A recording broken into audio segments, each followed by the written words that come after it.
जय जगन्नाथ सांग मैंने सावित्री व्रत दिन सकाळे पूजापूजी सरला पर एबे संध्या बेले आमे माने रेडी है कि आम कैंपस भितर थिबा जगन्नाथ मंदिर को आसीगलु। मंदिर भितर पहुँची फास्ट ठाकुर को दर्शन करनेलु, तापर मंदिर भितर ही टिके परिक्रमा करी आमे एठी टिके बसी ठाकुर को प्रार्थना करुथिला और नन्ना आम समस्त को भोग देइथिले, भितर भोग जोटा फल भोग हुए। तापर ये पिहु और आनबी जाइकरी चंदन टिके लगेकरी आसिले। आउ एठी मंदिर भितर बसिले आपन को पूरा बहुत शांति लागिबो, किछि कोलाहल नहीं, पूरा निस्तब्ध, बहुत भल लगे।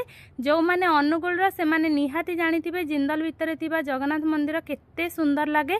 आउ एठी संध्या बेला टाइम रे मंदिर केते सुंदर देखा जाउछि ना। ता सहित पिहु और आनबी एठी मन भरिकी खेलिले, कारण या चारिपटे पूरा चारिपटे गच्छ ता सहित ग्रीन ग्रीन ही पार्क टाइप रही थाए, तो बहुत शांति लगे।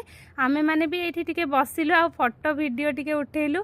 सान झीर कहतुनी तार फल देखी ता मन टिके अलग टाइप रो वीडियो जदि आपण मानको भल लागिछि निहाती लाइक करी चैनल को सब्सक्राइब करनेबे।